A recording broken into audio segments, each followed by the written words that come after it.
La oración es ese diálogo espontáneo con Dios que sostengo con toda la verdad de mi ser, con todas mis fuerzas interiores. Es esa apertura, esa expresión total de mí mismo hacia Dios. Yo me comunico con Dios. Pero no le comunico unas cosas, me comunico a mí mismo. No le repito unas fórmulas, dejo las fórmulas para otra ocasión. En este instante de diálogo soy yo el que me comunico con Dios, en mi nivel vital, mi nivel afectivo, mi nivel mental. Yo con mis problemas, con mis dudas, con mis miedos, con mis ansias, con mis hostilidades, con mis recelos y con mis protestas. Yo con todo lo que soy, yo con toda la fuerza viva que tengo dentro, yo me comunico, me proyecto y yo me entrego. Pero al entregarme no le estoy haciendo ningún favor a Dios. Lo único que hago es restituir las cosas a su sitio. Dios me está dando todo, y por eso cuando yo me entrego a Dios, estoy colocando las cosas en orden. Estoy armonizándome con Dios, poniéndome en sintonía con Él. Es preciso que la oración tenga ese carácter de totalidad en absoluto, carente de convencionalismos. Que cuando yo me dirija a Dios, lo haga sin pensar en lo que está bien y en lo que está mal, sin fórmula, sin esconder nada, sin procurar decir frases que queden bonitas o que queden bien. Solo todo yo tal como surgen las cosas, con toda mi capacidad de expresión o de exclamación. Y esto, aunque salgan palabras feas, fíjense en lo que dice, ¿no? No importa. Así que, bueno, no importa que salgan palabras feas, porque aquello es una oración viva. En cambio, una oración con palabras bonitas, ¿cuántas veces es una oración completamente muerta? Hemos de dar a Dios lo que tenemos, hemos de dar a Dios lo que somos, y lo hemos de dar de un modo real, de un modo activo. Es preciso que tome conciencia de mí, es decir, de mis contenidos, y que los vierta al exterior. Es preciso que salga de mí, que vomite todo mi ser interior.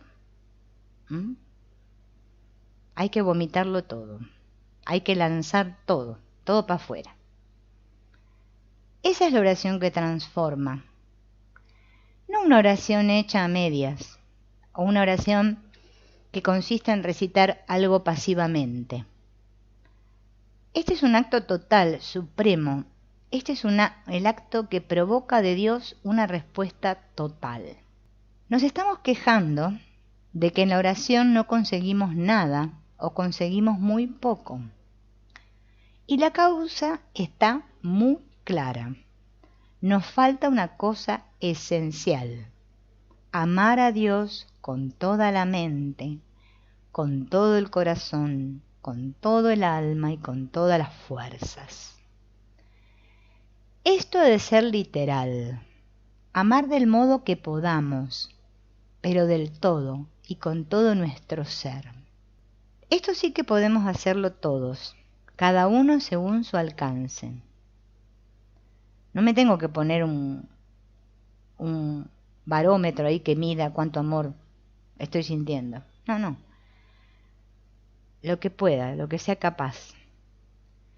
Quizá yo no tengo un grado de amor muy alto, pero por lo menos puedo poner todo lo que soy a su disposición. Puedo comunicar todo lo que tengo.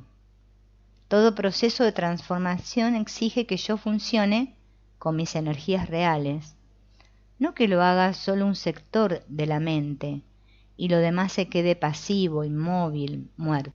Para que la oración sea un acto vivo, es preciso que todo lo que vivo en mí se actualice y se comunique. Solo entonces estoy aprendiendo lo que es amor. Porque cada vez que yo me vacío de mí mismo, Dios me llena de sí. de todo Dios hacia mí. O sea, en vez de ir yo ahora hacia Dios, o sea, ahora todo Dios hacia mí. Esta oración total ha de ir complementada por la otra actitud de receptividad, de silencio. La oración ha de ser un diálogo, de ningún modo un monólogo sostenido por la mente consigo misma, especulando y pensando. Del mismo modo que en la oración me proyecto todo yo, todas mis fuerzas vivas, todos mis sentimientos, todos mis miedos y mis ambiciones, también he de quedar todo yo receptivo. Aparece entonces en la oración ese carácter de diálogo, de intercambio, de interrelación, es decir, de relación en las dos direcciones, yo hacia Dios, Dios hacia mí. Y esto de un modo vivo, experimental, no como simple teoría. Esta experiencia interior de Dios en nosotros es la que da vida, la vida esencial del cristianismo y de la religión en general. Los primeros cristianos, los que encendieron y aguantaron la antorcha, la fuerza del cristianismo, vivían esta experiencia interior. No se habían aburguesado tanto creyendo que la religión consistía solo en unas prácticas exteriores, con una acomodación interior que había que seguir.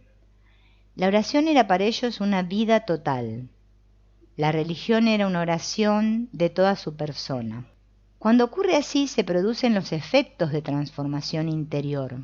Se descubre que dentro resuena una voz, aparece una intuición, una fuerza que ya no es la que uno tenía antes.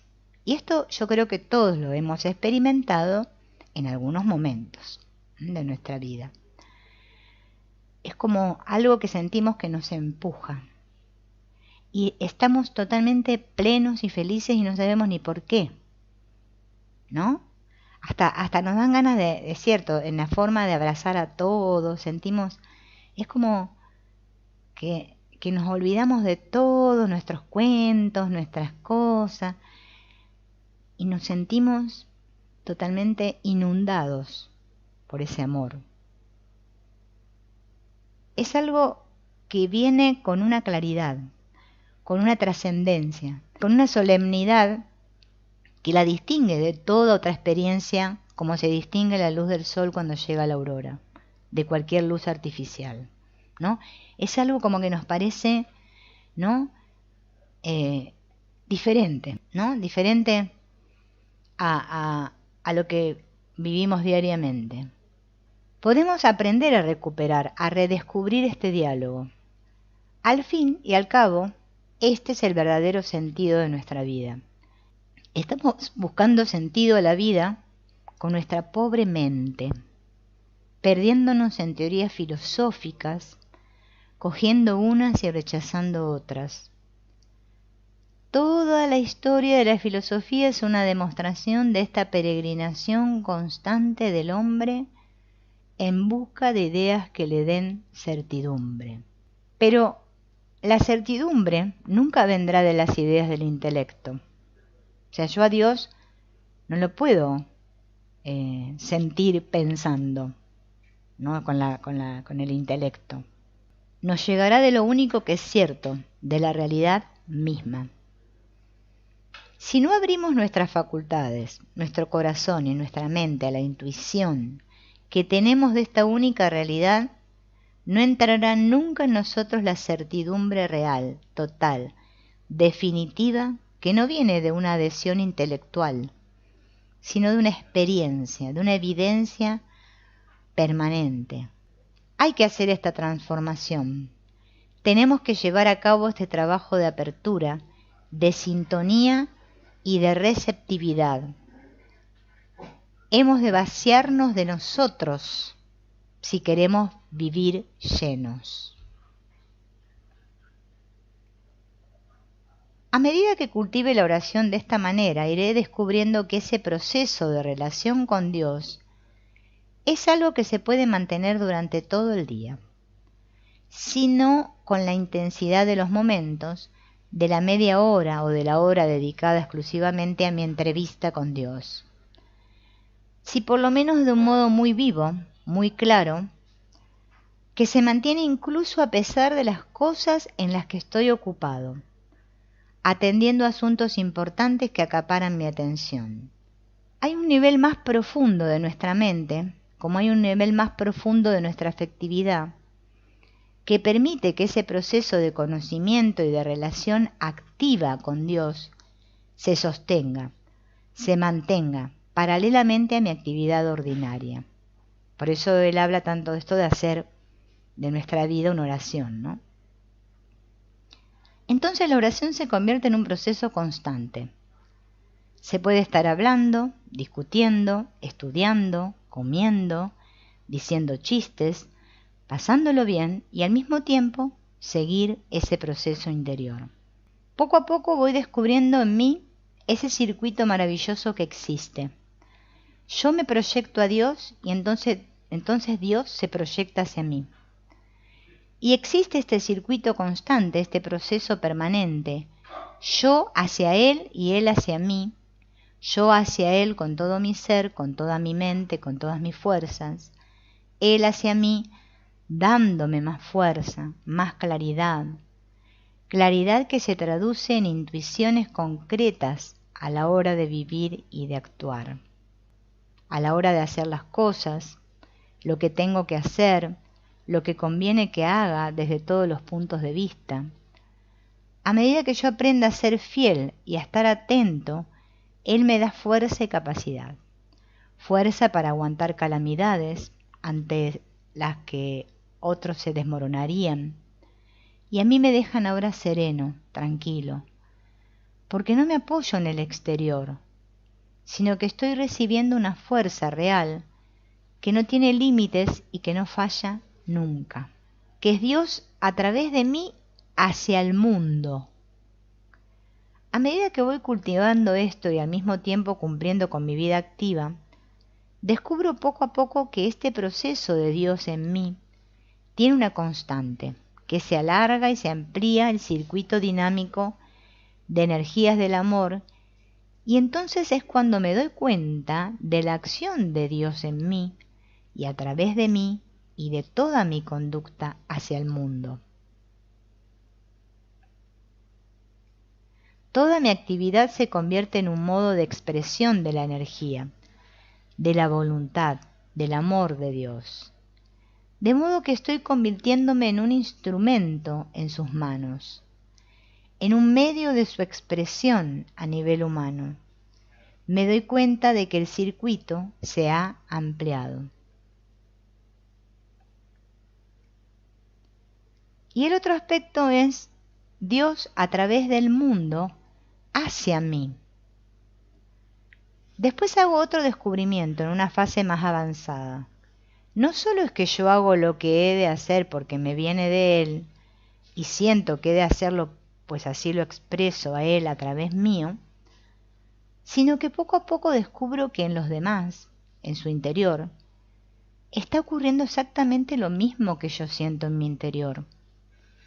Hay esta presencia, esta inteligencia, esta luz, esta fuerza, esta realidad. Aunque él tal vez no se entere, aunque esté soñando despierto, entonces empiezo a descubrir que aparte del ciclo de Dios en mí y a través de mí hacia el mundo, existe también otro circuito, Dios a través de los demás hacia mí y Dios a través del mundo y a través del prójimo hacia mí.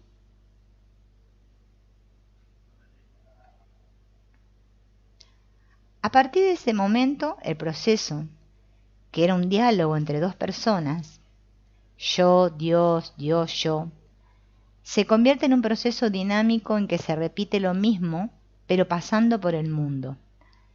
Dios a través de mí hacia el mundo y Dios a través del mundo hacia mí.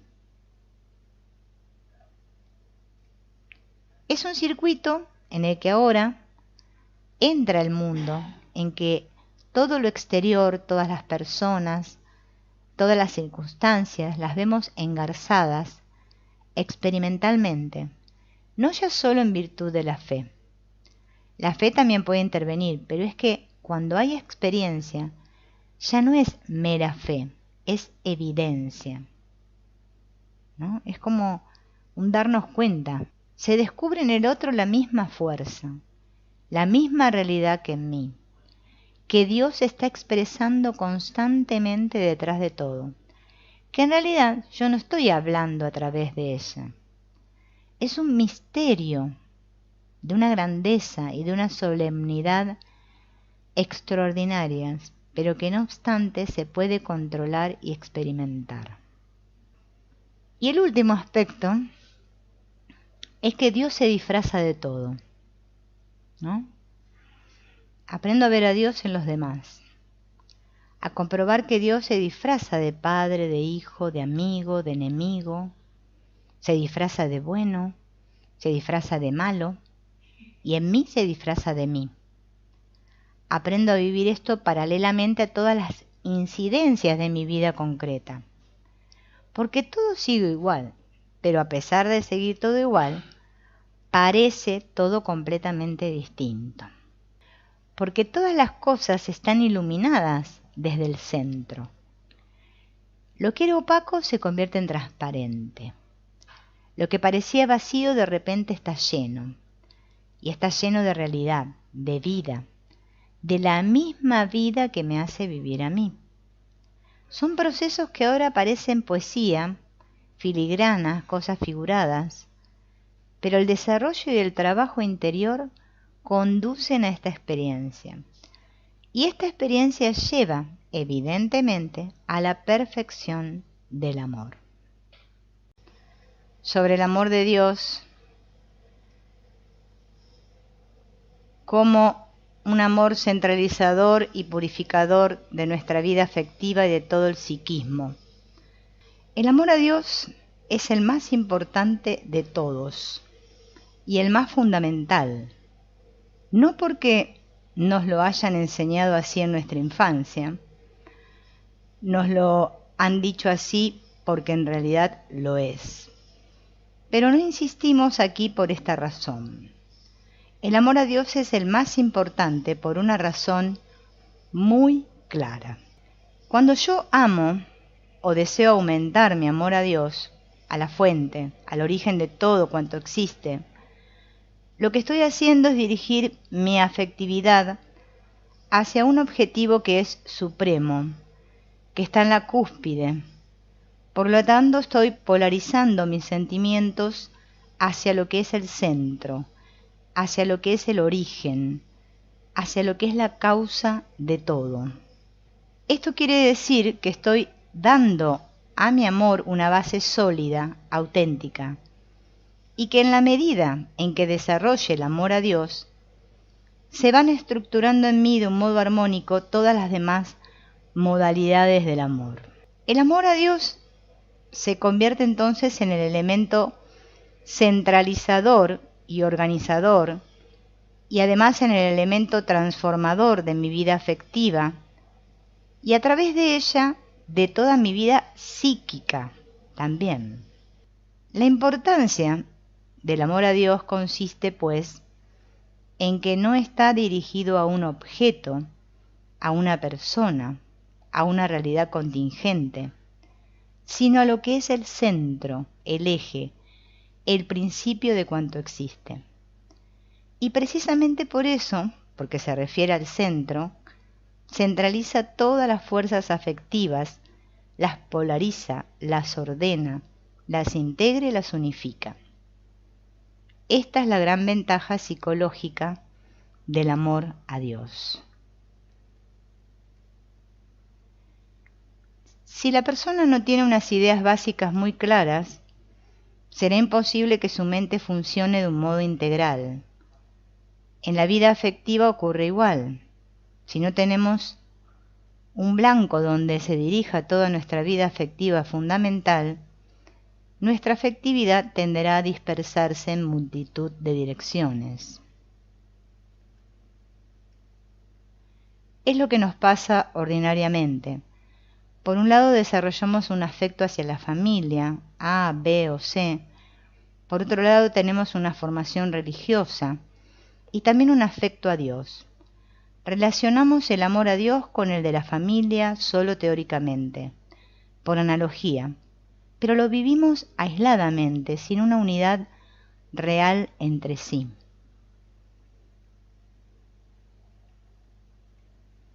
Crecemos y descubrimos que hay seres del otro sexo, y esto despierta en nosotros una necesidad de amor, de un amor completamente diferente.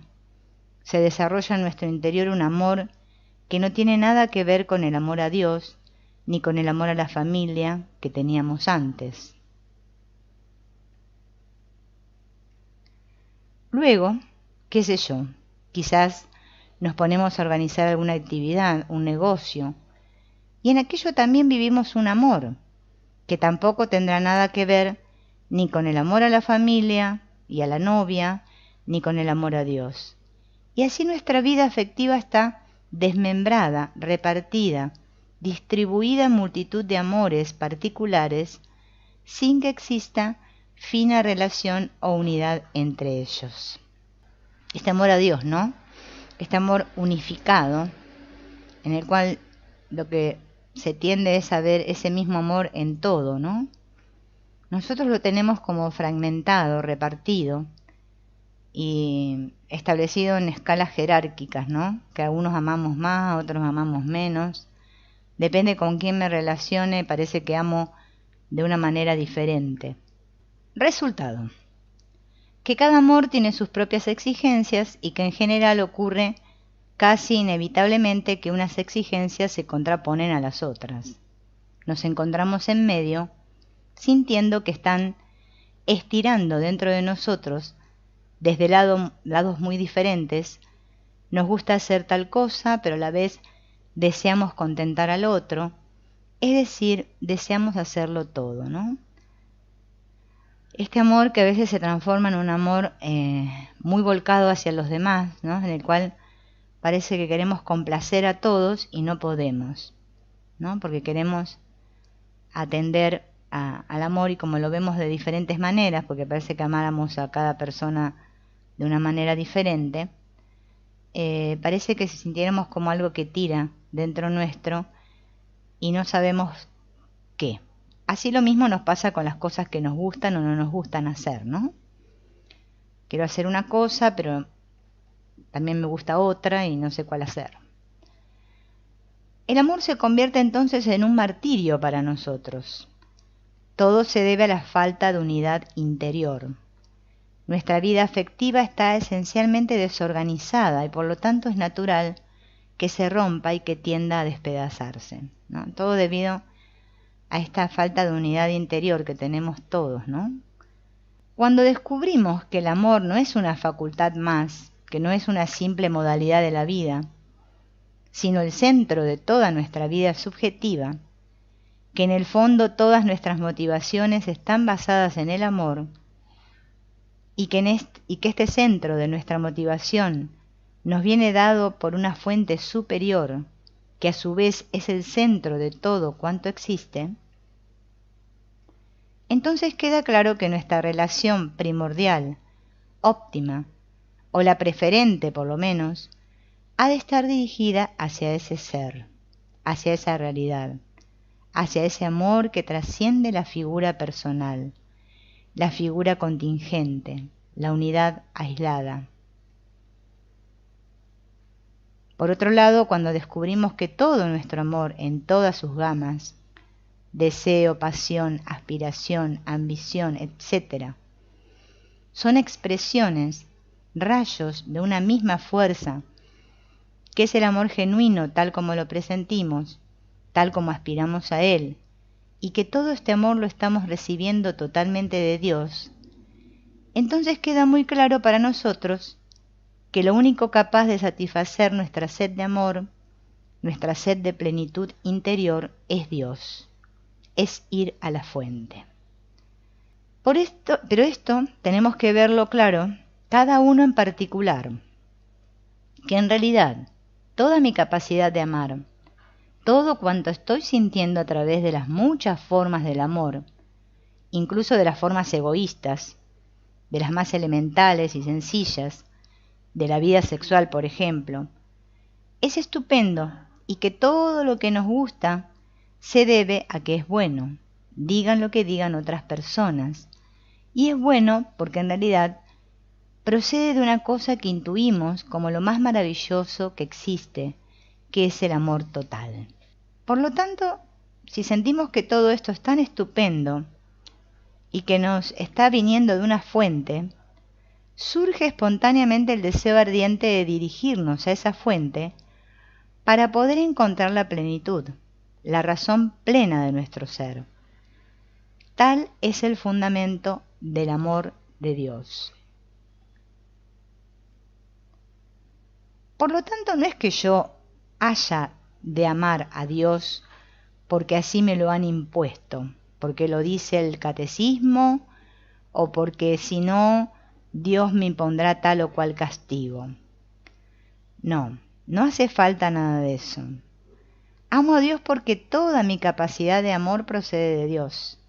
Y lo único que me puede llenar, que me puede permitir vivir del todo la plenitud del amor, es abrirme a esa fuente de amor que llamamos Dios.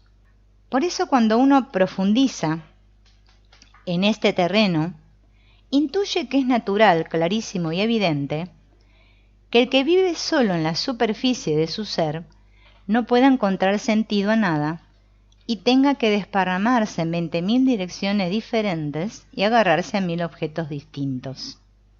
El amor a Dios tiene, pues, este efecto centralizador y transformador de nuestra vida afectiva. Pero antes de que esto sea un hecho, es necesario cultivar este amor a Dios. ¿Y cómo se cultiva el amor a Dios? De una manera muy sencilla, amando, amando y amando. Hay muchas personas que leen tratados de teología, de mística, de poesía, de filosofía, de arte, de todo lo que queramos. Y están hablando todo el día del amor y leyendo todo el día sobre el amor.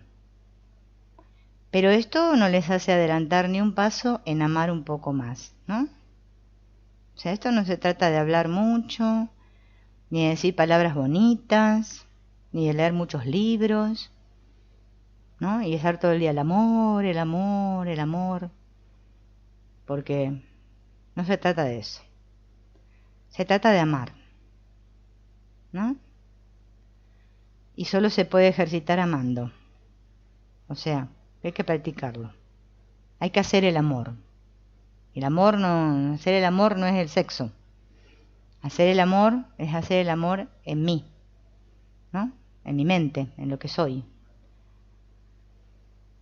Solo se adelanta en el amor ejercitando de hecho la facultad de amar. Nadie nos ha de enseñar cómo se ama, como nadie nos ha de enseñar cómo se respira en un sentido elemental, porque ya somos amor, ¿no? No necesito que me lo enseñen. Amar es para nosotros tan natural que todo lo que hacemos es amar.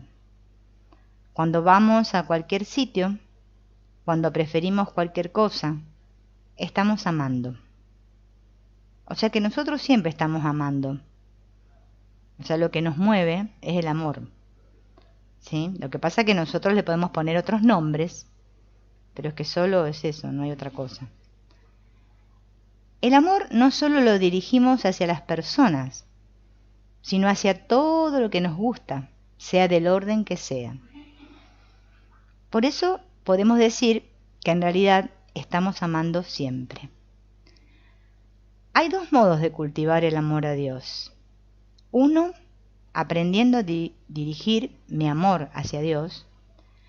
Y otro, aprender a abrirme más a Dios, que es amor.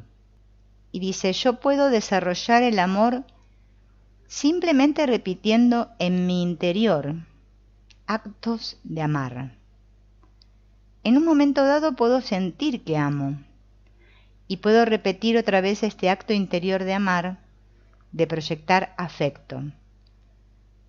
Si lo voy repitiendo, el acto tendrá cada vez más fuerza y el amor será cada vez más intenso, más profundo.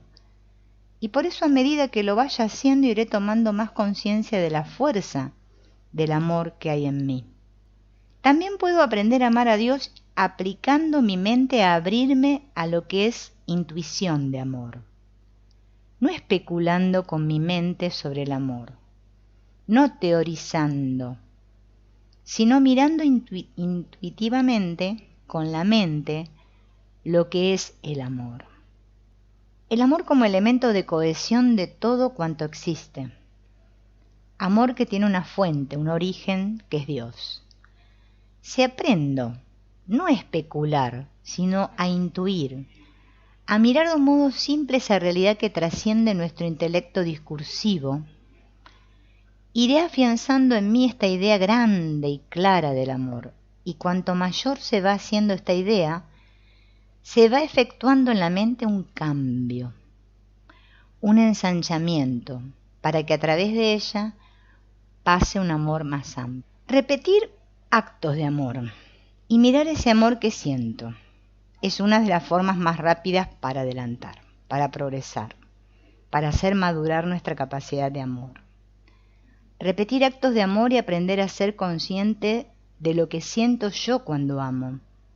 Mirarlo, con esa clase de mirada que estoy aconsejando, dice él, desde hace tanto tiempo. Aprender a mirar, no a especular, no a razonar. Ser consciente y mirar. Dos cosas. Por un lado, ejercitar el acto activo de amar y por otro lado, mirar el amor que siento. Yo creo que cuando él se refiere a mirar, no se está refiriendo solo a la mirada por los ojos, sino a este mirar de la mente, de todo lo que yo soy, dándome cuenta de que siento ese amor, de que soy yo el que amo, Esto me va permitiendo tomar conciencia cada vez más profunda y más clara y más intensa del amor como fuerza viva, como realidad interior. Hay otra técnica que resulta más fácil para la mayoría y que en el fondo se complementa perfectamente con la meditación, que consiste en la expresión directa, afectiva, espontánea hacia Dios, es decir, la oración. Si yo me dirijo a las cosas que quiero y a las personas a quienes amo, si me gusta hablar con los demás y expresar en este contexto mi mundo interior, ¿por qué no he de hacer exactamente lo mismo con Dios? La oración surge entonces de un modo espontáneo, natural, aunque solo si no tengo demasiados prejuicios en ese sentido, es decir, cuando poseo la noción de que hay un ser que es el amor total, el amor puro, y que yo estoy deseando tener más amor, y que ese amor que estoy deseando tener me ha de venir de él. De aquí surge una relación personal, afectiva directa. La vida quizás se descubre el día que estemos cansados de pensar, porque vieron que llega un punto que uno se cansa, aburridos de pensar, pero con una inquietud viviente dentro. Y entonces quizá de repente descubriremos que hay un aire distinto que respirar, y que el aire está lleno de vida, y descubro que el chico que veo por la calle y la mujer que va a su trabajo, por dentro están llenos de vida, y por primera vez empiezo a sentir una sensación nueva, a encontrar algo vivo en las personas, porque empiezo a sentir las personas, no a contentarme con su representación mental, no a contentarme con la idea que me hago de ellas. Es tanta mi costumbre de pensar que todo lo miro a través de mis gafas de las ideas y no puedo mirar cara a cara la vida. No sé mirarme cara a cara a mí mismo. No puedo sentirme vivir. Estoy refugiado siempre detrás de ideas. Ideas de interpretación, ideas de protección, de ataque o de evasión, pero siempre ideas. Es preciso que descubra este gesto interior, que me permita saltar del mundo de las representaciones al mundo del ser, que me sienta palpitar, que vaya detrás de las ideas, que no tenga miedo de estar por un instante sin pensar, que no pasa nada, que sepa estar atento a la vida, más allá del pensamiento, aparte del pensamiento, a pesar del pensamiento, atento a la vida y a la mente, detrás de mi vida y de mi mente, de esto que yo llamo vida y de esto que yo llamo mente pequeña, a la vida con mayúscula y a la mente con mayúscula. Ahí es donde tiene que estar mi atención. La vida no es el pensamiento, aunque la vida se expresa a través del pensamiento. Pero nuestras formas mentales han llegado a oscurecer nuestra visión directa de la vida, y aunque las ideas en sí siguen siendo maravillosas, nuestra actitud hacia ellas se convierte en el obstáculo mayor para percibir la realización. Por lo tanto, hemos de encontrar un medio a través de la mente que nos permita llegar a penetrar por todas las capas de ideas que están descentradas hasta descubrir lo que hay detrás o coger todo el sistema de ideas que tenemos y por tanto también en todo el sistema de valores y llegar a contraponerlo a su contrario para anularlo, para contrarrestarlo, para neutralizarlo o directamente aprender a aplicar el silencio mental para poder descubrir qué hay detrás de estas estructuras. Son 3 tipos de trabajo con la mente que nos pueden conducir a esa realización. El primero es el de profundizar, movernos dentro del laberinto mental para llegar a su origen, a su fuente. No quedarme en la superficie con mis ideas ahí agarradito, ¿no? Ir adentro. El segundo, la segunda forma, es agarrar todo ese pack de ideologías que tenemos, todo el sistema que está en marcha en nosotros, que en el fondo está asentado sobre 2 o 3 puntos básicos de los valores supremos de nuestro yo-idea y poder contraponerlo con su contrario. Choque terrible. Es un tratamiento de shock espiritual.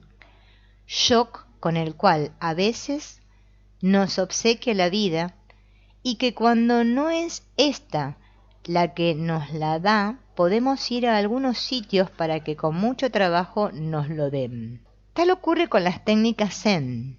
Las técnicas del budismo Zen son exactamente esto, un tratamiento por shock, gracias al cual podemos neutralizar toda nuestra valoración mental con la que estamos identificados y mediante esta neutralización podemos pasar a descubrir lo que hay detrás de ella. Por eso los Zen usan esos koans famosos, ¿no? Que te tenés que romper el coco para comprender eso, porque no le encontrás la solución pensando con el intelecto. Y ahí es donde tenés que soltar la mente pensante, ¿no? Y tercero, y por último, las técnicas que buscan de un modo u otro conseguir el silencio, conseguir el aquietamiento, en lugar de buscar la solución a través de más ocupaciones y a través de más actividad mental. Se trata de conseguir una progresiva tranquilidad de la mente, un progresivo aquietamiento porque gracias a ello podamos ver lo que hay más dentro, lo que hay más detrás, hasta que cuando nuestra mente llegue a estar completamente equilibrada, completamente serena y tranquila, entonces la mente refleje lo que hay detrás. De momento, sepamos esto, nuestra mente se convierte en una cárcel porque confundimos nuestra realidad esencial con las paredes. Y así necesitamos seguir rodeándonos de paredes para seguir conservando nuestra aparente realidad. Solo el día que decidamos echar abajo las paredes, aflojar nuestras ideas sobre nosotros mismos, podremos descubrir qué hay aparte de las paredes. No se trata de que yo deba convencerme de que la realidad es A, B o C. Se trata simplemente de ir trabajando para descubrirlo por sí mismo, ya que esta es la única forma auténtica de descubrir. Y lo demás no es descubrimiento ni sirve a efectos de la realización interior. Fíjense en que todo nos lleva a esto, ¿no? Al autodescubrimiento. Por esto es de suma importancia que consideremos con calma y serenidad en qué consiste el acto de descubrir, el acto de mirar, de investigarnos a nosotros mismos. Esto es la atención intencional. La clave del trabajo de la mente como medio de realización interior reside única y exclusivamente en una facultad, que es el eje, el centro, el alma de toda la actividad mental y de la conciencia, que es la atención, que es justamente lo que no hacemos. Estamos como muy enganchados, ¿no? Con esta mente que piensa, como ese curso de milagros, que piensa y dale, que le dale a la manija. Y no paramos. Por eso la atención es sumamente sanadora, porque es como que ponemos foco en algo, no estamos dispersos. Vuelvo otra vez a repetir que el trabajo de Byron Katie nos viene como anillo al dedo cuando estamos con la mente muy atorada, porque claro, al poner la mente en papel vemos más claro. Es como que se desocupa, como tener mucha ropa dentro del ropero y sacamos ropa que no nos sirve para regalar y hacemos espacio. Eso sería la atención, está basada en hacer espacio, porque ya no le presto atención a lo que no tiene sentido. La atención es el alfa y omega de la técnica mental. Es el eje de todo trabajo de la mente, desde los primeros balbuceos del descubrimiento del mundo que nos rodea, hechos por el niño pequeño, hasta la más alta realización espiritual alcanzada por santos y sabios. La atención es la facultad de dirigir la mente a algo, al ser consciente intencionalmente. Así como la conciencia es el hecho simplemente de darse cuenta de algo. La atención es el hecho de percatarnos de ello de un modo intencional. Esto estaría muy relacionado como con la voluntad, ¿no? Como que quiero atender. Por eso, vieron cuando nos hablan, por ejemplo, en el trabajo del perdón, ¿no? Cuando nos dicen que atendamos el sentir, o sea, cómo me siento, o sea, que me dé cuenta, o sea, como estoy reaccionando, ¿no? Eso es poner atención intencional en el cómo me estoy sintiendo. Entonces ahí tomo conciencia y me doy cuenta de que es mía, o sea, que eso es mío, que no tiene nada que ver con el otro, más allá de lo que el otro haga, sino que es algo que me está tocando algunas teclas en mí y que me hace saltar, ¿no? Como nos pasa siempre, ¿va? Si atención es la deliberada dirección del foco mental hacia algo, eso lo venimos haciendo todos desde hace muchos años. Ahora la atención de ustedes está dirigida hacia esto que están leyendo, ¿no? O sea, ahora estamos todos atentos a esto. Por lo menos eso espero, dice él. En otro momento, o quizás dentro de estas mismas páginas, la atención se desplazará por unos instantes pensando en otras cosas, en lo que le sugieren mis palabras, en lo que han de hacer después, etc. Cada instante trae sus propias obligaciones y preocupaciones, y así todos estamos constantemente cambiando de objeto en la atención, ¿ven? La atención, pues, es algo que hacemos trabajar mucho, pero que sin embargo no la perfeccionamos nunca. ¿Cómo puede ser eso? Es una facultad que estamos haciendo funcionar de manera casi constante, y que no obstante no progresa, no se perfecciona, o por lo menos no lo hace en el sentido que queremos decir. ¿Por qué? ¿Qué le pasa a esa atención? Simplemente ocurre que funciona con poca luz, de un modo intermitente y sobre todo condicionada por presiones externas o internas, mas nunca o casi nunca por propia deliberación. O sea, como que no hay una intención deliberada de parte mía hacia poner atención en algo. Mi intención es atraída, exigida por una circunstancia, despertada por una urgencia interior, por una aspiración, por algo que se moviliza y produce una presión interna que despierta mi atención, o bien por hechos, necesidades u obligaciones exteriores que impelen mi atención a funcionar en tal o cual dirección. La atención es la facultad central de mí mismo, es el acto inteligente de mi ser, pero el hecho es que nunca la hacemos funcionar como tal, como acto inteligente de mi ser en sí mismo, sino que la empleamos solo como acto inteligente respecto a las demás cosas. Nunca la utilizo como acto autodeterminado por el cual me doy cuenta de mí mismo, como sujeto central, a la vez que miro deliberadamente algo como objeto de mi mirar. Si la atención es absorbida por algo, no soy yo quien estoy dirigiendo la atención.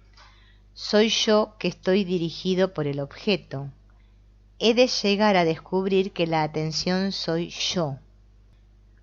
Y si la atención soy yo, esa conciencia intencional de mí mismo y de lo que no es mí mismo, ha de ser un acto permanente, pues hay en mí continuidad de ser y de existir. No hay motivo por el cual yo un momento dado esté atento, deliberadamente consciente, y en otro no lo esté. En la vida corriente, sin embargo, nos parece lo más natural del mundo que en unos momentos estemos atentos, presentes, y en otros estemos distraídos, ausentes. ¿Por qué, si la atención es el hecho de ser consciente de la realidad de mí mismo, en tanto que sujeto de toda acción, he de estar atento solo cuando las cosas me movilizan o cuando mis impulsos me empujan? No he descubierto aún que la atención soy yo mismo, y que cuanto más consciente esté, más atento y más abierto mentalmente, más me acercaré a la realización plena e inmediata de mi ser. Si yo en lugar de estar atento solo a las cosas, estuviera a la vez atento a la atención, me acercaría más al objeto de la búsqueda. ¿Observan cómo esto nos suena ya un poco familiar? Porque un día, decíamos, hemos de amar, pero descubrimos que lo verdaderamente amable en el amar es el amor. Y por lo tanto el verdadero amor será amar el amor por el amor mismo. Aquí decimos ahora algo parecido. La atención más real, más auténtica, es la atención a la atención, porque ésta nos acerca a la conciencia de sujeto, a la lucidez inmanente que hay en nuestro ser profundo. No se trata de una introspección, de un examinarnos con análisis o comparaciones. Se trata simplemente de tomar conciencia de mi gesto, de estar atento, de tomar conciencia mirando hacia su raíz y no solamente hacia su proyección exterior, hacia el objeto externo al cual tiendo normalmente a fijarme. Si aprendo a mirar la atención, me daré cuenta que la atención es en sí misma una energía, porque es una energía, es la sustancia misma del yo, y que el acto de la atención hacia algo es un gesto interior de esa misma energía, y que como gesto sigue una trayectoria, y como energía tiene un foco. Trayectoria y foco que pueden percibirse y localizarse de una manera precisa. Es necesario que cultive el hecho de estar deliberadamente atento y de darme cuenta de que lo estoy, pero sin cerrarme en ningún momento a la percepción exterior, sin volver la espalda al mundo. He de ampliar mi campo mental, he de hacer mi mente más inclusiva, pues no se trata de sustituir mi atención externa por otra meramente interna. Así pues, cuando aprendo a mirar y a ser consciente de que estoy mirando, es cuando me doy cuenta que esto es un gesto preciso que surge de un punto localizado y que sigue una trayectoria también localizable. Es un gesto, es un movimiento. Y cuando llego a ser consciente de ese foco de energía y de ese gesto interior, entonces tengo puntos de referencia más claros para situarme mejor y llegar a centrarme en el lugar mismo donde radica ese foco de energía, que es pura lucidez, pura conciencia de ser.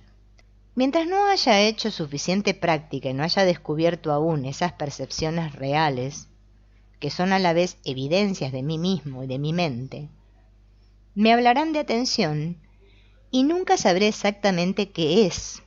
Siempre será para mí una cosa vaga y seguiré creyendo que ya estoy atento, pues para mí estar muy atento es quizás abrir más los ojos, ¿no? En realidad nosotros lo relacionamos con esto. Ay, voy a estar atento, como cuando yo en la escuela le decía a los chicos, chicos, a ver, atención, miren el pizarrón. Entonces los chicos abrían los ojos así, parecía que los ojos se les agrandaban a todos, ¿no? De repente. Y prestaban todos atención, parecía que estaban prestando atención, ¿no? Y miraban, me miraban, parece que me miraban. Y miraban el pizarrón. ¿Bien? No, para mí significa eso, ¿no? Y que estoy atento y que nada se me escape. Y eso no es la atención, en su acepción superior. Es un estar atento, sí, estoy mirando ahí, estoy atento, parece que estoy atento a eso. Eso no es más que un modo particular, una derivación muy elemental de la verdadera atención. La verdadera atención se tiene dentro de la mente, no fuera. Esto tiene que ver con algo interno, con una atención interna, que estoy centrada en mí, pongo foco en mí, pero no con egoísmo, sino que estoy continuamente atenta a todo yo, lo que está pasando por mi cuerpo. No sé si me viene un calor, si me viene un sentir de vergüenza, si esto me da miedo, si se me revuelve el estómago, o sea, todo, estoy tan atento, tan atento, tan atento, ¿no? Que ahí sí estoy atento. No es la atención esa que nos dijeron. Es una atención centrada en mí. Porque los focos están en mí, no andan por ahí, ¿no? Si queremos mirar la atención, hemos de mirar dentro de la mente. Pero para mirar dentro de la mente no hace falta que nos pongamos de espalda a lo exterior y que cerremos los ojos. Son ustedes quienes la están mirando, escuchando, de modo que la conciencia de ustedes mismos y la conciencia de lo que perciben no son dos cosas separadas, sino que forman una unidad. Yo creo que yo soy uno y que la cosa que estoy percibiendo es otra cosa.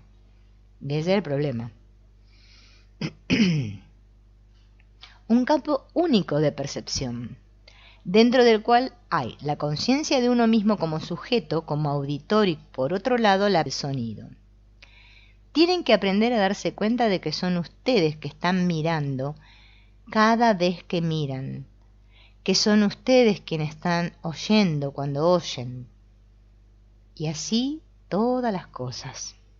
Entonces, si esto lo hacemos una y otra vez, llegarán a percibir que ese mirar implica un gesto interior de la mente, que estar intencionalmente atento es hacer un determinado gesto interior, que es lo que nos cuesta bastante. La práctica de esto es excelente, porque ya desde los primeros pasos nos impide quedar identificados, confundidos con la cosa que miramos, mientras conservan conciencia de sí mismos sin que les separa de las cosas. Esto es suficiente para impedir que uno se confunda con lo otro e impide que uno quede hipnotizado. Por eso, fíjense en que es un ejercicio. No me identifico con el otro, entonces empiezo, sí, a ver, ya vino este, me va a hablar, y ya viene la mente pensante. No, suelto justamente a ese personaje, esa identificación mental, y me abro. Es una apertura a la escucha. Eso es un ejercicio de atención. No me siento separado del otro. Me doy cuenta que eso me lo estoy diciendo yo en cierto punto de conciencia. Porque en realidad las mentes están unidas, ¿no? Entonces ya no me hipnotizo tanto con el exterior. Lo que ocurre al comienzo de esta práctica es que cuando uno quiere estar atento a uno mismo, entonces lo otro, exterior, muchas veces se pierde de vista o se desdibuja, ¿no? Porque parece que como quiero centrar mi atención en mí, parece que me estoy separando más del otro. Eso es muy normal que nos pase al principio. Hay que esforzarse para que el trabajo de atención no sea un volverse de espaldas al exterior, sino un gesto de abrirse como quien abre los brazos para abarcar más. Entonces se logra esa unidad perceptiva, yo y no yo.